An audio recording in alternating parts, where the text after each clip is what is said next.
ونعوذ بالله من شرور أنفسنا ومن سيئات أعمالنا من يهده الله فلا مضل له ومن يضلل فلا هادي له أشهد أن لا إله إلا الله وحده لا شريك له وأشهد أن محمدا عبده ورسوله اللهم انفعنا بما علمتنا وعلمنا ما ينفعنا وزدنا علما سبحانك لا علم لنا إلا ما علمتنا إنك أنت العليم الحكيم اللهم آمين. Yang saya hormati ahli jawatan kuasa Dewan Masjid Al-Muttaqin, dimuliakan ustaz-ustaz, ustazah-ustazah, muslimin muslimat, hadirin hadirat yang dikasihi sekalian. Alhamdulillah, kita bersyukur kepada Allah SWT pada hari ini dapat kita bertemu kembali untuk menyambung tadabbur kita yang mana terhenti selama 3 kali. Sekali kerana selepas pilihan raya tu, kemudian bulan 12 2 kali berturut-turut saya ada program di Semak Quran. Jadi Alhamdulillah pada pagi ini, pada bulan Januari tahun 2023 ini, dapatlah kita bertemu kembali untuk menyambung tadabbur kita pada ayat yang ke-5 daripada surah Al-Fatihah. Sama-sama kita baca ayat tersebut. A'udzubillahi minasyaitonirrajim. Iyyaka na'budu wa iyyaka nasta'in.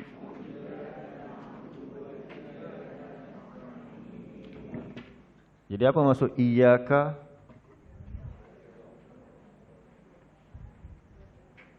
Apa dia? Hanya kepada engkau. Asal maksud iyyaka tu engkau je, ya. Tapi bila dia hari tu kita dah bincang, dia disebut sebagai maf'ulun bih muqaddam. Dia dipanggil sebagai maf'ulun bih muqaddam.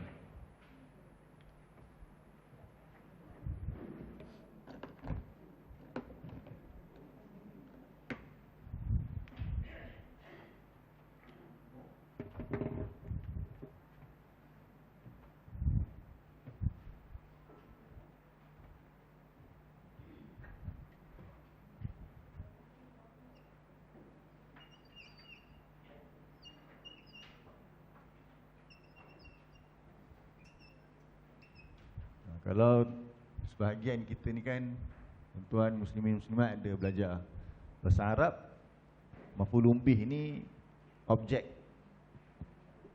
yang kena, yang dilakukan kepadanya.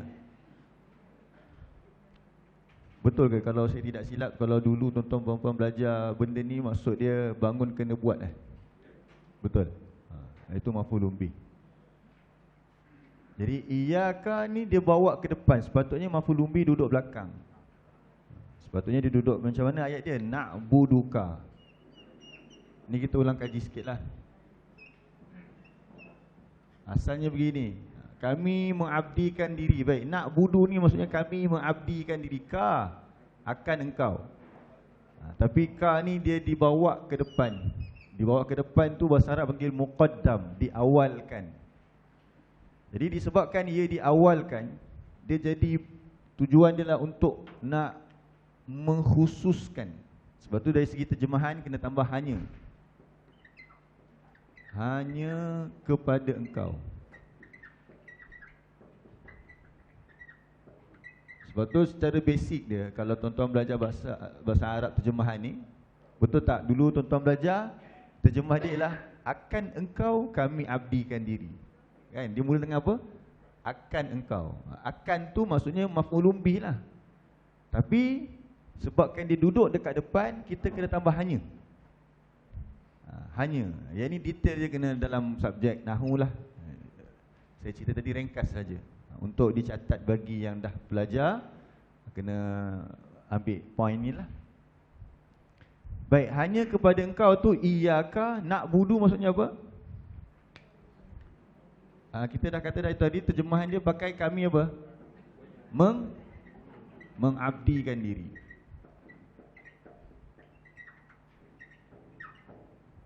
Pakai terjemahan mengabdikan diri. Sebab apa? Perkataan sembah ni maksud dia macam mana? Kalau kita kata sembah, dia lebih kepada bentuk ritual kan. Jadi sembah ni dia ada masa, tempat dan apa, tata cara kan, kaifiat. Yang ni biasanya kalau kita kata tentang perkataan sembah. Jadi kita pakai maksud mengabdikan diri. Kerana apa? Kerana pengabdian diri, definisi dia yang kita telah lihat dalam Al-Quran dulu ialah ni, surah Al-An'am ayat 162, 163 ni, yang kita semua dah hafal dah. Apa dia ayatnya? Qul inna solati wa nusuki wa mahyaya wa mamati lillahi rabbil alamin. Itulah maksud ibadah. Ibadah ni bukan solat saja, puasa saja, itu baru kat sini. Sesungguhnya solatku wa nusuki, ibadahku, itu haji, zakat, puasa, solat kat sini. Tapi bagaimana pula dengan kehidupan kita, pekerjaan kita, perkahwinan kita, makan minum kita, pakaian kita, perniagaan kita, itu dekat mahyaya kehidupan. Jadi disebabkan kita ni hamba, ibadah ni daripada abdi, kita memperhambakan diri. Jadi hamba mana ada kerja dia ikut time. Itu staff, masuk kerja pukul 8, balik pukul 5. Kalau solat waktu subuh, asar, maghrib, isyak selesai, lepas tu puasa nanti cukup Isnin, Khamis, lepas tu bulan puasa, bulan Ramadan, itu ada time-time dia. Bagaimana pula dengan kehidupan seharian kita yang seluruhnya itu? Kalau hamba semua tu kena buat untuk siapa? Kepada Tuan dia kan? Jadi itu sebab tu kita terjemah maksudnya mengabdikan diri.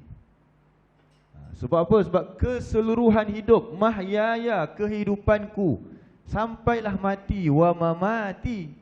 Kita kata apa? Lillahi rabbil alamin. Siapa al-alamin? Yang kita baca dalam surah Al-Fatihah awal-awal tu. Alhamdulillahi rabbil alamin. Kita puji Allah yang telah memberi nikmat, segala macam nikmat. Sekarang kita nak serve dia. Semua yang kita buat ni kita nak memperhambakan diri kepada dia. Itulah maksud iyyaka na'budu. Jadi bila kita ada perniagaan, kita ada pekerjaan, hasil pekerjaan kita tu nak buat apa? Kita kalau dalam Quran Allah sebut tentang orang ingkar, pertama hidupnya nak makan. Yang kedua, dia nak bersenang lenang, dia nak berjoli. Dan yang ketiga, dia panjang angan-angan. Itu orang yang dapat harta, dia gunakan hal itu orang ingkar. Tapi orang beriman, dia tanya Allah dulu, apa aku perlu buat dengan harta aku? Allah kata apa dari awal tadi? Wa mimma razaqnahum yunfikun. Dia dapat pasangan, apa dia nak buat dengan pasangan dia? Allah takdirkan pula dapat anak-anak. Dia tengok surah At-Tahrim, Allah kata apa dia? Ya ayyuhallazina amanu qu anfusakum wa ahlikum nara. Jaga keluarga kita daripada api neraka. Itu perintah-perintahnya. Jadi seluruh kehidupan kita mesti buat kerana siapa? Rabbul Alamin. Bangun, tidur, pakaian, apa yang saya perlu pakai? Ada tak Quran sebut? Ada. Tapi tiba-tiba untuk kehidupan kita pakai rujukan yang lain. Macam mana nak besarkan anak-anak? Ahli motivasi kata jangan cakap jangan, dia kata.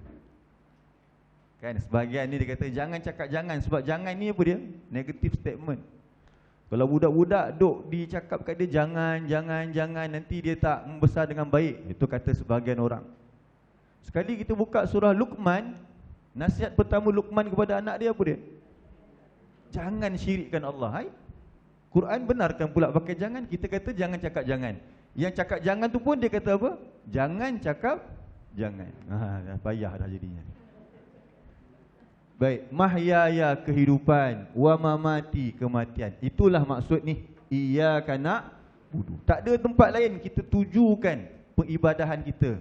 Jadi ibadah tu bukan hanya solat dan ibadah-ibadah yang spesifik tadi tu, tapi hidup kita seluruhnya juga adalah bentuk ibadah kalau kita tujukan kepada Rabbul Alamin. Kalau tidak, dia menjadi satu yang sia-sia, Yang Allah kata dalam Quran, mereka ialah orang yang berusaha tapi amalannya menjadi debu-debu yang berterbangan. Kan rugi. Sebab dia sangka bahawa ibadat dia kepada Allah hanya dua ini sahaja. Ini dia salah faham tujuan hidup dia. Sebab tu tadi kita bincang juga, ibadah ini ialah tujuan hidup, tujuan penciptaan manusia. Okey, ni kita ringkas-ringkas sebab menerusi catatan kita yang terakhir, kita nak kena sambung ni hari ni. Wa iyyaka nasta'in. Jadi sambung terjemahan dia. Wa dan iyyaka. Iyyaka sama tadi. Hanya kepada engkau. Tetap kena masuk hanya juga sebab dia maf'ulun bih muqaddam, yang tujuan dia untuk mentakhsiskan Allah, mengkhususkan hanya kepada engkau sahaja. Nasta'inu. Apa maksud nasta'inu? Kami memohon pertolongan.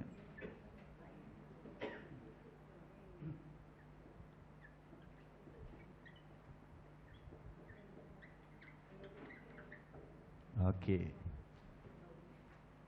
Ini sebenarnya tajuk besar bagi ayat yang kelima ini ialah apa? Aku apa? Aku janji. Ini aku janji ni. Tuan-tuan masuk kerja dulu, aku janji berapa kali kena sebut? Kalau kerja kerajaan ke, nak kena simpan rahsia sebagai, berapa kali nak kena sebut tu? Sekali je kot tapi dengan Allah ni, aku janji dia ni, aku sumpah kita ni, hari-hari satu, lepas tu 17 kali setiap hari. Itu dengan kadar minimum kita ucap. Kalau kerja kena simpan rahsia dan sebagainya, kena simpan. Kalau dia bocorkan rahsia, dipanggil apa orang ni? Tak jujur ke dan sebagainya. Sekarang ni kita dah aku janji kepada Allah nak mengabdikan diri tu, ada 4 tu. Solat, ibadat, kehidupan, kematian. Tiba-tiba tak laksanakan dengan baik. Dan tak tahu pun apa sebenarnya nak kena buat. Nanti Zuhur dijanji lagi, Asar dijanji lagi. Jadi adakah patut kita melakukan demikian kepada Rabbul Alamin? Sebab tu Allah perkenalkan kepada kita tentang dirinya sebagai Rabb. Rabb. Apa maksud Rabb? Tuhan yang mencipta, yang memerintah, yang mentadbir. Al-Alamin. Apa maksud Al-Alamin? Alam tu apa dia alam? Alam tu definisi dia adalah langit, petala langit dan bumi dan apa yang ada di antara kedua-duanya. Jadi siapa yang memiliki, yang mencipta, yang mentadbir tu? Hebat tak? Jadi kalau kita rasa hebat, sepatutnya rasa takut. Sebab tu rukun ibadat ada 3. Nak menjadikan ibadat kita itu sempurna dengan ikhlas, 3 tu kena ada dalam diri kita. Yang pertama apa dia? Hub, cinta. Kita lakukan setiap solat kita, nusuk kita, mahyaya kita, wa mamati itu kerana cinta kepada Rabbul Alamin. Kenapa cinta kepada Rabbul Alamin?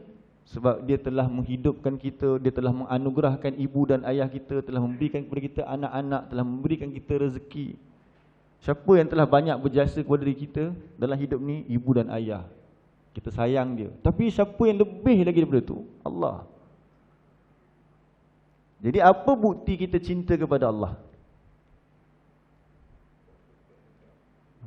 Macam mana kita nak ukur cinta itu?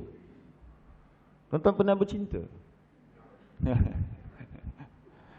Cuba. Macam mana nak ukur cinta? Ahsantum. Cinta ukurannya ialah korban. Sebab orang yang cintakan sesuatu mesti dia sanggup buat apa saja. Dia cintakan negara dia, apa dia sanggup buat? Dia sanggup berkorban. Dia cintakan anak-anak dia sanggup kongsikan apa yang dia dapat kepada anak-anak. Kadang-kadang dia tak beli baju raya, siapa yang dia belikan? Anak-anak. Sebab apa? Cinta. Dia pakai purse, lelaki lah, purse dia koyak labak. Tapi tiap kali yang jadi isteri dia, dia belikan purse, wallet untuk isteri dia. Kan contoh. Sebab apa? Cinta macam tu. Lepas tu dia kata dekat bakal orang rumah dia kata apa? Lautan api pun sanggup aku renangi. Walaupun nanti waktu hujan dia berhenti bawah jambatan. Hujan dia baru. Itu orang muda panggil apa? Sembang kari. Okey, balik. Maksudnya hub itu pasangan dia adalah cinta itu pasangan dia adalah korban. Jadi sanggup tak kita korbankan hidup kita ni kepada Allah? Itu perkara pertama. Kalau tak sanggup nak korbankan masa belajar, kan dulu kita korbankan masa nak belajar dapat sekeping sijil masa umur kita 23 tahun, ataupun anak kita hari ni umur 24 tahun, kita baru pergi konvo dia. Berapa tahun dia telah korbankan masa dia untuk dapat sekeping sijil tu? Berapa tahun? Daripada darjah 6, daripada darjah 1 sampai darjah 6 tahun. Masuk tingkatan 5, 11 tahun. Lepas tu masuk matrik setahun, 12 tahun. 4 tahun pula buat degree. Berapa tahun semuanya? 16 tahun dia dah korbankan masa nak dapat sekeping sijil. Yang daripada sijil itu dia dapat rezeki bulanan dia. Berapa lama pula dia korbankan masa dia untuk nak memahami Al-Quran. Jadi kita lebih cintakan Allah ke cintakan dunia? Quran dikesampingkan. Itu anak. Bapaknya pula macam mana? Setelah bapaknya habis bekerja, habis belajar juga, bekerja, berapa lama kita korbankan masa kita untuk bekerja? Bagaimana dengan Al-Quran? Di samping kita bekerja tu, nak besarkan anak-anak, banyak dah kita habiskan duit. Nak beli hati lagi, tiap-tiap ujung tahun pergi melancong. Berapa banyak dah habis duit tu? Bagaimana pula kita spendkan harta kita untuk nak mencari redha Allah? Mana yang lebih banyak? Itulah hub dia. Okey, seterusnya apa dia? Rukun yang ketiga, masa kita buat satu ibadah tu, kena ada rasa roja, harap. Buat dalam keadaan kita harap supaya Allah sayang kepada kita. Buat supaya kita harap Allah beri rahmat ke atas kita. Ini kita tak payah buka dalil dia, bukan apa, sebab kita nak masuk iyyaka nasta'in, ini ringkas. Buat ibadah tu kerana mengharapkan apa? Rahmat Allah. Mengharapkan redha Allah. Yang ketiga ialah khauf. Buat sesuatu tu kerana takut. Kalau tak buat nanti Allah azab aku di akhirat. Kita ni umat akhir zaman ni Allah bagi tangguh sebenarnya. Kalau kita ni umat dulu, umat zaman Nabi Nuh, apa dah jadi dah?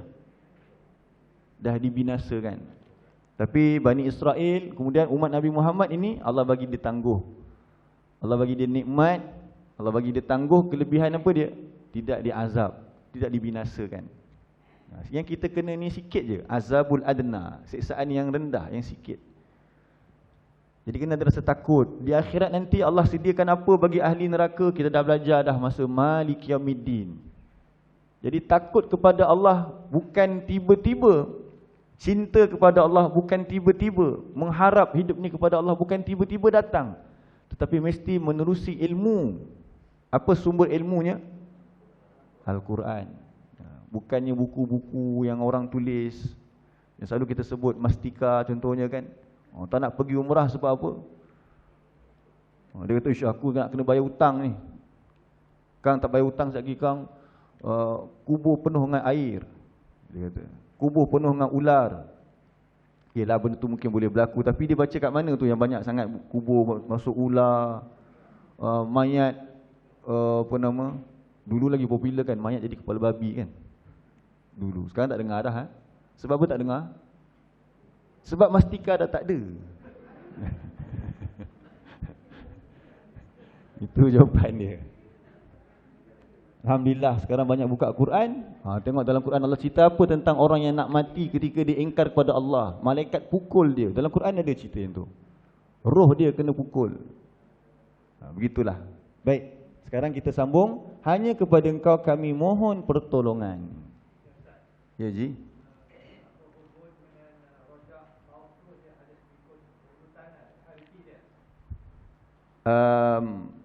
Kalau hierarki saya tak pasti, tapi dari segi kenapa keluarnya hub, rojak, khauf itu pada ayat yang sebelum ni lah. Alhamdulillahirabbil alamin, arrahmanir rahim, maliki yaumiddin. Kalau sudah hierarki saya tak pasti, kena semak balik.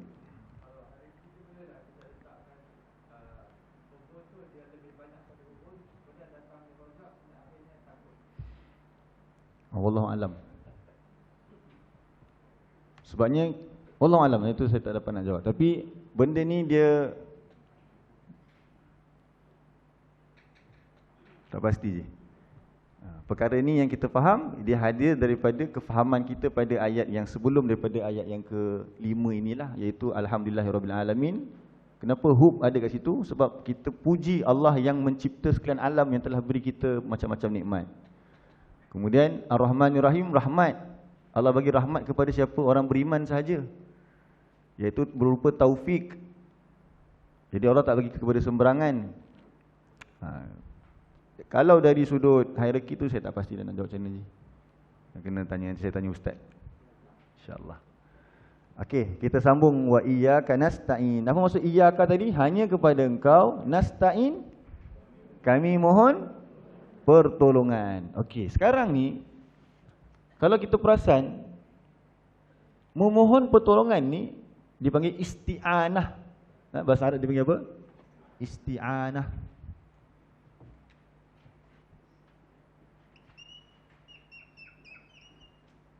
Al-isti'anah.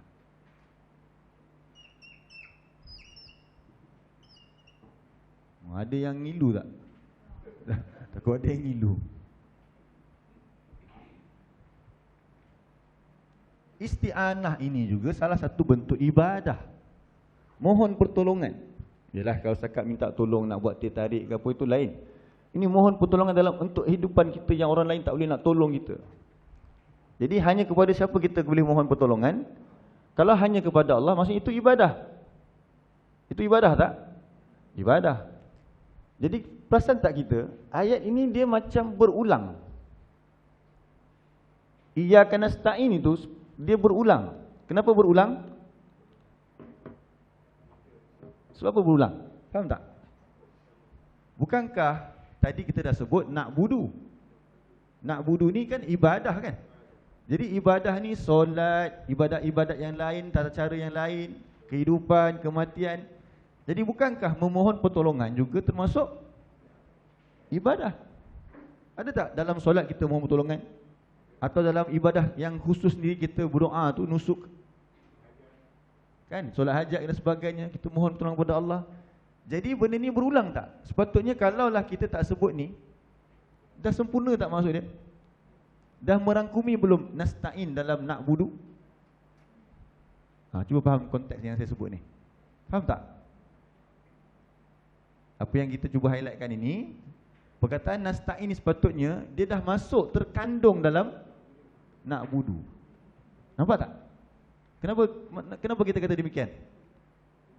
Sebab memohon pertolongan ni satu bentuk ibadah. Dan baru saat tadi kita kata apa? Hanya kepada engkau kami beribadah, kami mengabdikan diri. Lepas tu kita kata lagi, dan hanya kepada engkau kami mohon pertolongan.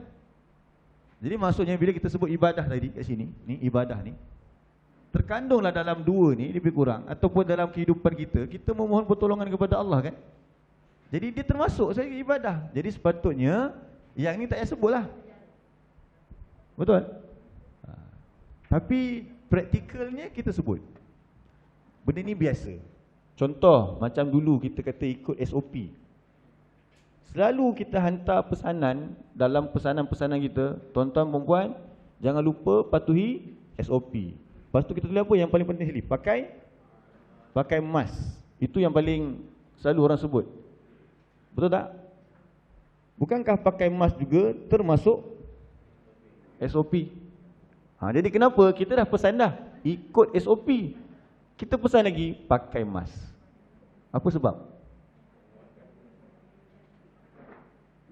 Di situ adanya penekanan. Jadi dalam segala bentuk ibadah, Allah nak highlightkan iyyaka nasta'in tu. Di kaedah bahasa Arab dipanggil sebagai ta'mim dan takhsis dipanggil. Dia ada ta'mim, at-ta'mim,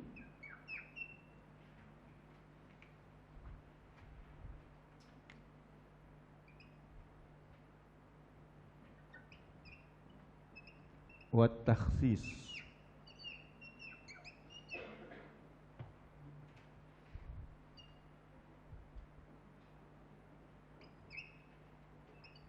Cuba sebut at-ta'mim wa takhsis. Ini ialah ta'mim berkaitan umum. Kita nyatakan statement yang umum, global. Lepas tu takhsis, khusus. Jadi kita sebut ibadah. Ibadah ni ta'mim. Jadi contohnya apa? Ibadah umum, semua masuk dalam ni. Tapi kita nak spesifikkan daripada ibadah ni, kita keluarkan satu daripada ni. Apa dia? Isti'anah. Untuk faham lagi hal ini, cuba tengok dulu surah, contohnya surah ini, surah Al-Qadar, surah 97.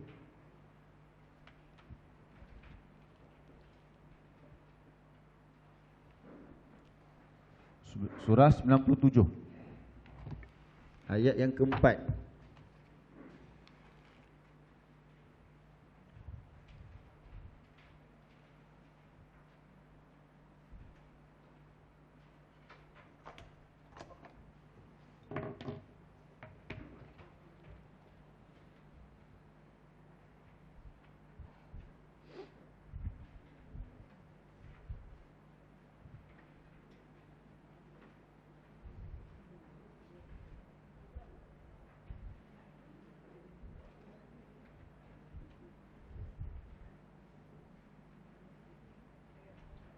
Jumpa tak?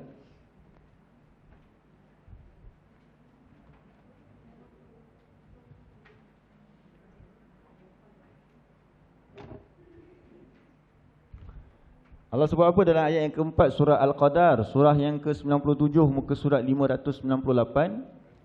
Tanazzalul malaikatu warruh fiha biizni rabbihim min kulli amr. Jadi Allah sebut turun, tanazzalu, telah turun. Bukan, ia turun. Siapa turun? Oleh para malaikat. Warruh, ruh tu diterjemah dalam kurungan apa? Jibril.